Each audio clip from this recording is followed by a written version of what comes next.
In the morning when I rise, give me Jesus.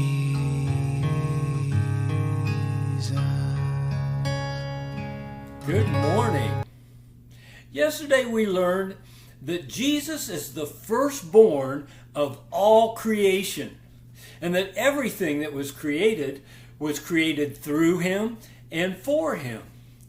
And everything, I'm talking about all of creation, the universe, all the galaxies, all the stars, and even down to your very body, the cells of your body are held together by Jesus. Did you get a kick out of laminin? Boy, I do. The protein that holds the cells of our bodies together is in the form of the cross of Jesus Christ. And it just makes sense because Jesus is the head.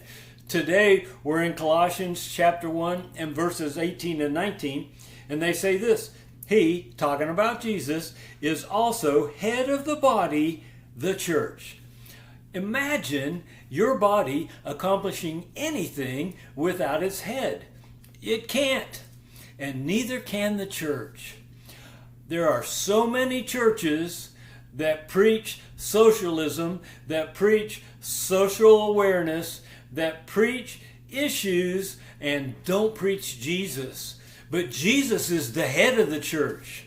And so, if you're going to embrace the Church of Jesus Christ, you need to be talking about Jesus, because he is the head.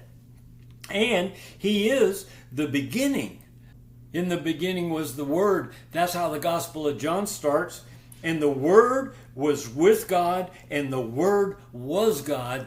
And then it says that the Word became flesh and dwelt among us. That's Jesus. And so he is in the beginning.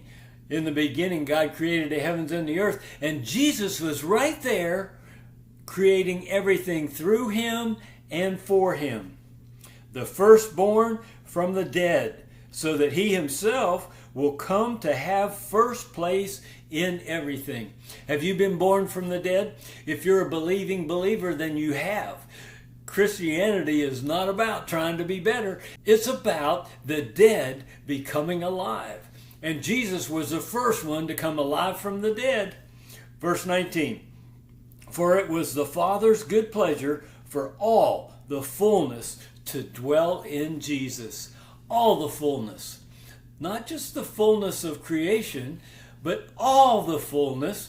The fullness of God is in Jesus. Do you want to know God? Look at Jesus. Do you want to know Jesus? Look at Holy Spirit. Jesus said, if I go away, I'll send you Holy Spirit, and he'll tell you everything. He'll remind you of the things I've told you, and then the new stuff that you can't handle right now, he'll tell you about that too.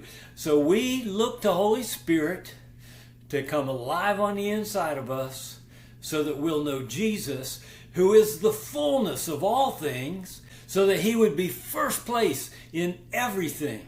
And then, as we get to know Jesus, then we know God. Inside and out, he's the perfect expression of this invisible God. Well, we need to have our eyes on Jesus. The pulpit needs to talk about Jesus. Everything, all day, every day, is about Jesus. Behold, Jesus is your head. Let him guide you. And he does that from the inside out. God bless you as you follow after the wisdom and the knowledge and the guidance that is all wrapped up in Jesus leading you today. I'll see you tomorrow. Give me Jesus. Give me Jesus.